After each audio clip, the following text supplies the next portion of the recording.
Hello বন্ধুরা, কেমন আছো সকলে? আমি আজকে অনেক দিন বাদে একটা গল্প পড়বো বলে চলে এলাম। গল্পটা আমি লিখেছিলাম। এটা ফেসবুকের একটা গ্রুপ আছে, সাহিত্য পট। সেখানে গল্প প্রতিযোগিতা হয়েছিল, তো 23 জনকে পুরস্কৃত করা হয়েছিল। তো আমার গল্পটা 8ম স্থান পেয়েছিল। ওদের কথা ছিল যে যতদিন না ওরা এটা ছাপছেন সাহিত্য পথে একজন একজন করে, ততদিন পর্যন্ত আমি এই গল্পটা অন্য কোথাও প্রকাশ করতে পারবো না, তাই তোমাদের সামনে পড়তে পারিনি। ওরা যেহেতু ছেপে দিয়েছে এপ্রিল 21, তারপরে আমার আজকে সময় হলো এই গল্পটা পড়ার। তো গল্পটা পড়বো, কেমন লাগবে সেটা যদি জানাও, তোমাদের এটা কেমন লেগেছে সেটা যদি জানাও তাহলে আমার ভালো লাগবে। তাহলে ভবিষ্যতে আরও এরকম গল্প আপলোড করার চেষ্টা করব। তোমরা না পড়লে পরে বা কমেন্ট না দিলে এটা আমার নিজেরই পড়া হবে এবং নিজেরই শোনা হবে। ঠিক আছে, সকলে ভালো থেকো। শুরু করি গল্প। আমার গল্পের নামটা বিছানার পাশের সেই জানালাটা। গলির ভেতর তস্য গলি, তারই একেবারে শেষ প্রান্তে এই পুরানো লজ্জরে বাড়িটা। বাড়ি না ছাই, এবড়ো খেবড়ো পড়ে পাওয়া কতগুলো ইটের সঙ্গে যথেচ্ছ চুন বালি সুরকি ঠেসে ঠুসে কোনো মতে দাঁড় করানো মাত্র 1.5খানা তলা। জোরে টোকা মারলেই বোধহয় ঝুরঝুরিয়ে মাটিতে এসে মিশবে। ঝড় বৃষ্টি মাথায় করে কিভাবে যে এখনো দাঁড়িয়ে আছে এটা, তা এক বিস্ময়। উপরের 8খানা ঘর সংবৎসরী বন্ধ পড়ে থাকে। নিচতলার এই ঘরখানিতে ঠাঁই নিয়েছেন 3 বুড়ি, গিরিবালা, স্বর্ণচাপা আর কানুপ্রভা। এদের নামের কিন্তু বেশ বাহার, এটা মানতেই হবে। তবে কবে, কখন, কোথা থেকে, কিভাবে এরা এখানে এসে আস্তানা গাড়লেন তা কিন্তু কেউ জানে না। এদের 3 জনকে কেউ কখনো বাড়ির বাইরে বেরোতেও দেখেনি। আর এদের খোঁজ খবর নিতে কোনো আত্মীয় স্বজনকেও এ বাড়িতে কোশমিনকালে আসতে দেখা যায়নি। তবে পাড়ার বখাটের ছেলে পরিমলকে মাঝে মধ্যেই এই বাড়িতে যাতায়াত করতে দেখা গিয়েছে। কখনো তার কাঁধে ঝোলে বাজারের থলে, সেটার ভেতর থেকে উঁকি মারে কলাটা মূলোটা। কখনো বা হাতে থাকে কেরোসিন তেলের চোঙাওয়ালা ডিব্বা, সুপুরি কাটার জাঁতি বা সানিয়ে আনা বঁটি। সময় সময় আবার দেখা যায় সে পাড়ার খুনখুনে বুড়ো হাতুড়ে হরি ডাক্তারটাকে বগল দাবা করে নিয়ে এই বাড়ির পানেই আসছে। পরিমলই কি এই বুড়িদের দেখভাল করে? কেন বা করে? আচ্ছা, এমনও তো হতে পারে পরিমলে ওদের কুড়িয়ে এনে এই ভাঙা বাড়িতে থিতু করেছে। কে জানে, যত সব উদ্ভুট্টি কাণ্ড।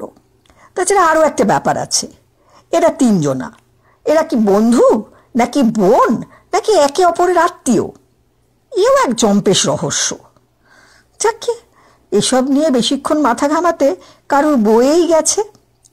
এদের তো 3 কাল গিয়ে 1 কালে ঠেকেছে, ওদিকে হেলে আর কি হবে? অতএব এবারই চৌহদ্দি সচরাচর কেউ মারায় না। বুড়িদের সাথে ভাব জমানোর প্রশ্ন তো দুরস্ত। তবে হ্যাঁ, কেউ আসে না বলে এনাদের মনে কোনো খেদ আছে বলে তো মালুম হয় না।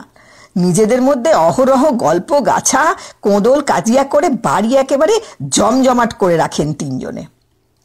তা এই ঘরটার সামনের দিকের দরজাটা কেউ কোনোদিন খোলা দেখেনি। মান্ধা তামলের একটা হুড়কো দিয়ে জন্মের মতোই ওটা আটকানো থাকে। একটা ছোট্ট দক্ষিণ পূব মুখ জানালা আছে বটে, তবে সেটাকে ছোট্ট বললেও অনেক বেশিই বলা হয়ে যাবে। 1 চিলতে আলো আর 1 দমক বাতাস ওই দিয়ে চেয়ে চিনতে ঢুকতে পারে আর কি। এছাড়া আছে খিড়কি, সেটা খুললেই চোখে পড়ে 4x4 ফুটের শান বাঁধানো কলপার আর তার মাঝখানটিতে খাড়া হয়ে দাঁড়িয়ে থাকা একটা লজ্জরে টিউবওয়েল। বুড়িদের বাসন মাজা, কাপড় কাচা, ইস্তক স্নান করা সবই ওখানে। পেচ্ছাপ পায়খানা করার ব্যবস্থা বলতে হাত 2 দূরের একটা খাটা পায়খানা, মাথার উপর বাঁশের খুঁটির সাথে দড়ি দিয়ে বাঁধা প্লাস্টিকের একটা চানোয়া, সামনে পিছনেও সেই একই প্লাস্টিকের পর্দা, আর পা রাখার জন্য দুপাশে 2টো টাইলের টুকরো। খিড়কিটা সারাদিন হাট করে খোলা থাকলেও সূর্যের আলো মরে গেলেই তা সপাটে বন্ধ হয়ে যায়। নেহাত দরকার না পড়লে এ ঘরের কেউ আর ও মুখ হয় না।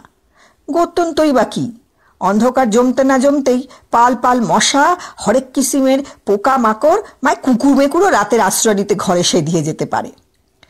সময় যায়, বাড়ির অন্ধকার ধীরে ধীরে আরও গাঢ় হয়।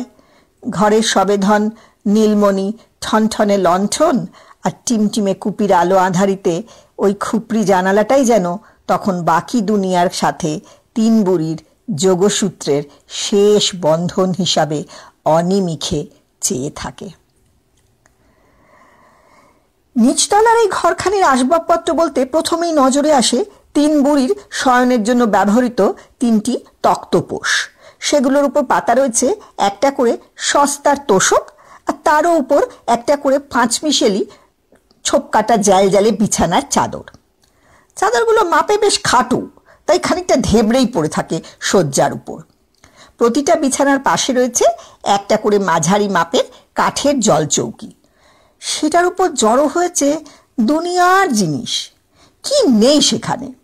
এনামেলের জলের গ্লাস, শুকনো ফুল বেলপাতায় ঢাকা কবেকার পুরনো ঠাকুরের প্রসাদী চুবড়ি, চিরুনি, ঘামাচি মারা ঝিনুক, দাঁত খোঁচাবার খড়কে, জোয়ানের কৌটো, পানের বাটা, সাদা কাগজের চৌকো চৌকো দাগ মারা ছিপি আটা, পেট মোটা লাল সিরাপের বোতল, টিকটিকি ডিমের মতো সাদা সাদা গুলি ভরা করে আঙুল সমাল লম্বা খান কয়েক হোমিওপ্যাথিক ওষুধের শিশি, থুতু ফেলার ভাঙা কাপ, হাত পাখা, চশমার খাপ, মশা মারার ধূপ, কান খোঁচাবার কাঠি, মুখশুদ্ধি শুকনো আমলকির টুকরো, ইত্যাদি ইত্যাদি ইত্যাদি। ছোট মতো একটা ভাত ফুটাবার স্টোভ আর রান্না খাওয়ার জন্য 2-4টে হাঁড়ি পাতিল প্রতিজনের জলচৌকির পাশেই মেঝেতে ডাঁই করা। এই ঘরটার যেমন কোনো ছিঁড়ি ছাদ নেই, ঘরের মানুষের হাল হকিকত বিশেষ সুবিধার না। এক সময় হয়তো এদের তিনজনের গতরে চিকনাই ছিল, চোখে রোশনাই জ্বলত, আর মন জুড়ে খেলা করত স্বপ্নের রংধনু। কিন্তু এখন কান পাতলেই সেখানে শুধু ভাঙনের ধূসর হাহাকার। এই ঘরের 3টে শয্যার মধ্যে জানালার গা ঘেঁষা বিছানাটাই যেন একটা রাজসজ্জার মতো।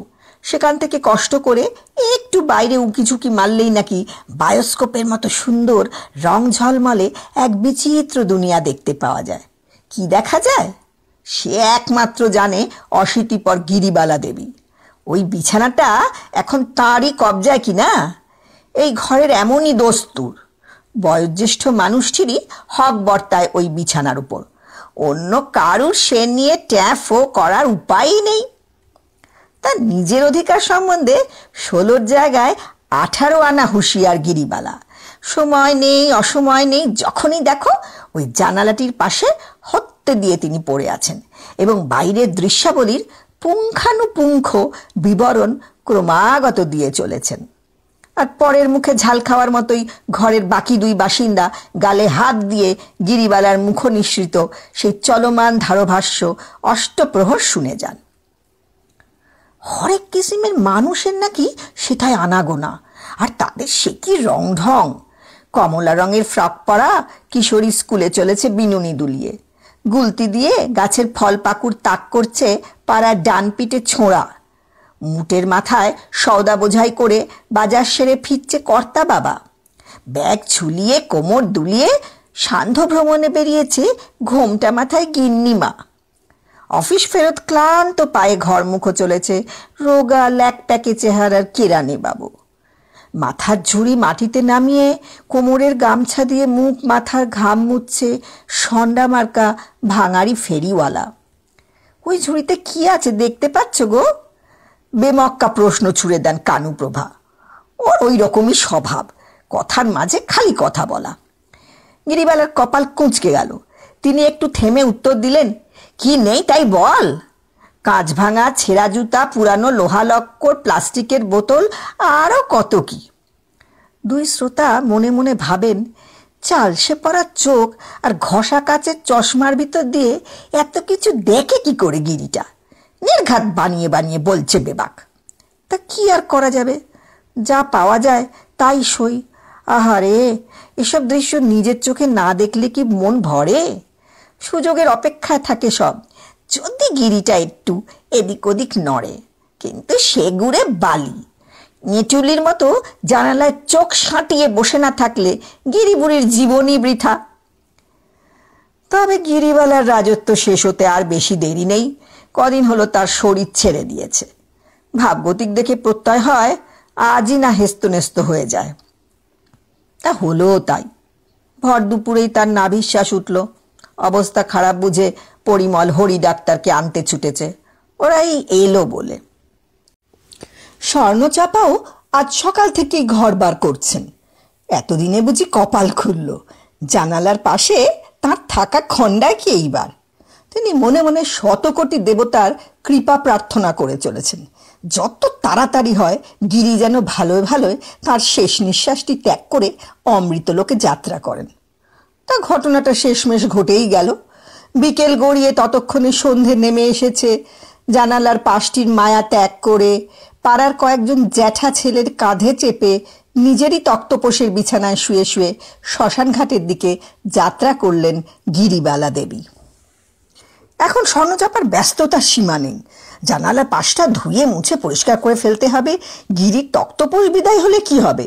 জলচৌকি আর তার উপরকার টুকিটাকি জিনিস, রান্নার স্টোভ, বাসনপত্র সবই তো যেমন ছিল তেমনই পড়ে রয়েছে। এসব ঠেলে ঠুলে অন্য কোথাও সরিয়ে দিয়ে নিজের বিছানাপত্তরের দিকে টেনে টুনে এনে থিতু করতে হবে না? কাজ কি কম? কোমরের ফিক ব্যথাটা কখন যে আবার চাগার দিয়ে উঠবে কে জানে। কানুটা তো সেই সকাল থেকে বিছানাতেই লেটকে পড়ে আছে। সঙ্গে যে একটু হাত লাগাবে সে আশা করাই বৃথা। আসলে হিংসে বুক ফেটে যাচ্ছে মাগির। জানালার পাশে নিজের জায়গা হলো না কি না, তাই জানা আছে সব। কানুপ্রভা এ যাবৎ নিজের শয্যায় শুয়ে শুয়ে নিশ্চুপে সবই জরিপ করছিলেন। শুকনো খড়খড়ে চোখে আঁচলের খুঁট ঘষতে ঘষতে যা হোক কয়েক ফোঁটা জল বের করে গিরির চলে যাওয়া যেমন দেখলেন, তেমনি স্বর্ণচাপার মায়া কান্নার আড়ালে উপচানো খুশির ঝলক তার সেন দৃষ্টিকে মোটেই ফাঁকি দিতে পারেনি।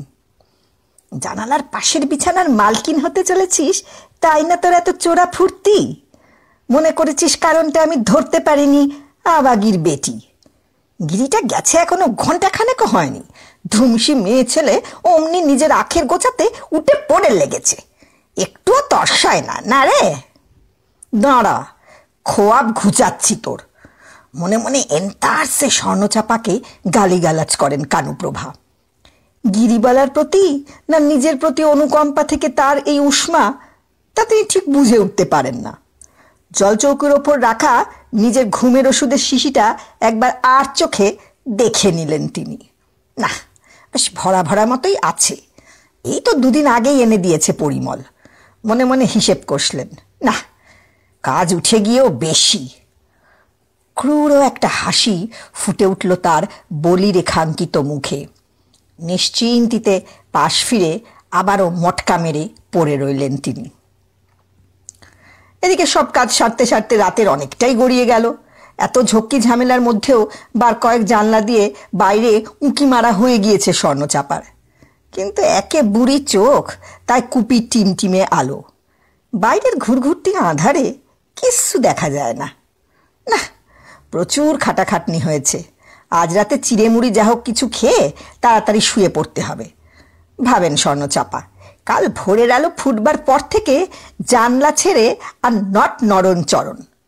চীনের জোঁকের মতো ওইখানটিতে সেঁটে বসে থাকতে হবে। সংকল্প স্থির করে নিতে নিতে একটা শানকিতে মুটো কয়েক মুড়ি আর এক গ্লাস জল গড়িয়ে রেখে একটু পেচ্ছাপ করবেন বলে খিড়কির দিকে এগিয়ে যান স্বর্ণচাপা। ওদিকে তককে তককেই ছিলেন কানুপ্রভা।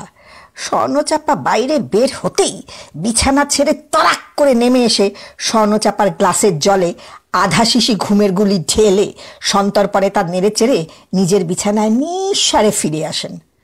তারপর নিজের প্রতি রাতের বরাদ্দ একটির জায়গায় দুটি ঘুমের বড়ি গলার্ধকরণ করে এবার সত্যি সত্যি ঘুমিয়ে পড়েন কানুপ্রভা। আজ রাতের ঘুমটা জমবে ভালো। পরদিন সকালে একটু দেরিতেই ঘুম ভাগলো কানুপ্রভার। সর্বপ্রথমেই তিনি তাকালেন স্বর্ণচাপার শয্যার দিকে।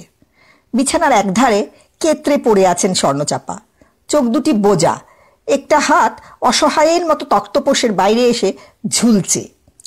আস্তে আস্তে এগিয়ে এলেন কানুপ্রভা। স্বর্ণচাপার নাকের কাছে হাত ধরলেন। না, নিঃশ্বাস পড়ছে না। একটু ঠেলা মারলেন শরীরটায়। স্বর্ণচাপার মাথাটা ন্যাকড়ার পুতুলের মতো লটপট করে একপাশে এলিয়ে গেল। কানুপ্রভা অমনি চাপা ও চাপা বলে চিৎকার করে ডাকলেন। বেশ বার কয়েক, কোনো উত্তর এলো না। এবার তিনি কলপারে এসে ডাক ছেড়ে কাঁদতে শুরু করলেন। ও গো, এ কি সর্বনাশ হলো গো, এত করে ডাকছি, চাপা কেন সাড়া দেয় না? একজন দুজন করে লোক জড়ো হয়েছে। ডাক্তারকে সঙ্গে করে পরিমলও ভিড় ঠেলে আবারও ঘরে ঢোকে। নিষ্পন্দ স্বর্ণচাপার নাড়ি টিপে চোখ জিভ সব পরীক্ষা করে চিন্তান্বিত কণ্ঠে ডাক্তার বললেন, এ তো স্বাভাবিক মৃত্যু বলে মনে হচ্ছে না, পোস্টমর্টেম করা দরকার। তাই শুনে সবাই তো হতবম্ব। একই বাড়িতে পরপর দুজন বয়স্ক মহিলার মৃত্যু, এর মধ্যে একটা আবার অপমৃত্যু। এনাকে মেরে কার কি লাভ? কানা করিও তো জুটবে না। সমবেত মানুষের মধ্যে চাপা উত্তেজনা। পরিমলের মুখও বেশ গম্ভীর। এরই মধ্যে দেখা গেল কানুপ্রভা উদ্ভ্রান্তের মতো স্বর্ণচাপার জলচৌকির জিনিসপত্র সব হাটকাচ্ছেন। একটু বাদেই তিনি একটা আধখালি ওষুধের শিশি পরিমলের হাতে ধরিয়ে দিয়ে মুখে আঁচল চেপে ডুকরে কেঁদে ওঠেন। তার কান্না জড়ানো কথা থেকে যেটুকু উদ্ধার করা গেল তা হলো, একটু আগে জল খেতে গিয়ে তিনি আবিষ্কার করেন যে তার ঘুমের বড়ির শিশিটা উধাও হয়ে গেছে। তিনি প্রথমে অত মাথা ঘামাননি, মাঝে মাঝেই তো জায়গার জিনিস জায়গায় রাখতে ভুলে যান। কাল রাতেও হয়তো তালে গোলে এমনটাই হয়ে থাকবে। কিন্তু ডাক্তারবাবুর কথাতে কেমন যেন একটা সন্দেহ হওয়ায় তিনি চাপার জিনিসপত্র পরীক্ষা করছিলেন, আর ওখানেই পেলেন এই শিশি। সবাই হুমড়ি খেয়ে পড়ে ঘুরিয়ে ফিরিয়ে দেখলো সেই শিশি। কেউ কেউ বিজ্ঞের মতো মাথা নেড়ে বলল, গিরিবালার শোকে এতটাই কাতর হয়েছিল স্বর্ণচাপা যে গভীর রাতে কোন এক ফাঁকে লুকিয়ে এসে কানুপ্রভার ঘুমের গড়ি সাবার করে দিয়েছে। কেন আমি জানতে পারলুম না, কোন মরার ঘুম এসে আমার চোখে ভিড় করলো, ইত্যাদি ইত্যাদি বলে কানুপ্রভার সে কি কান্না। সমবেত সবার চোখই ছলছল করে উঠল। কেউ কেউ আবার কানুপ্রভার সঙ্গে সুর করে গলাও মেলালো। থানা পুলিশ আর কেউ করতে চাইল না। একটু চাপ খেতেই ডাক্তারও কাগজপত্রে সই সাবুত করে দিলেন। ঘণ্টাখানেকের মধ্যে পরিমল স্বর্ণচাপার সৎকারের সব ব্যবস্থা করে ফেলল। এ বাড়ি থেকে আরেকটি সব নিষ্ক্রান্ত হলো। সবাই চলে যেতেই কানুপ্রভা পায়ে পায়ে স্বর্ণচাপার বিছানার কাছে এসে জানালায় চোখ ঠেকালেন। একটু চমকে উঠে ভালো করে চোখটা রগড়ে নিয়ে আবারও তাকালেন। এ কি? এ তো মনে হচ্ছে মহল্লার জঞ্জাল ফেলার বারোয়ারি ভ্যাট। ঢিবি করে রাখা ময়লা উপচে পড়ছে সেখান থেকে, চারপাশে ভন ভন করছে মাছি। এক পাল ঘেও পচা হতকুচ্ছিত কুকুর একটা বেওয়ারিশ ছেঁড়া খোড়া বাজারের থলি নিয়ে নিজেদের মধ্যে কামড়া কামড়ি করছে। থপ করে বিছানাটার উপর বসে পড়লেন কানুপ্রভা। তার নিঃশ্বাস কেমন বন্ধ হয়ে আসছে, চোখের সামনে সব ঝাপসা হয়ে যাচ্ছে। একটা কালো পর্দা নেমে আসছে দ্রুত, অতি দ্রুত।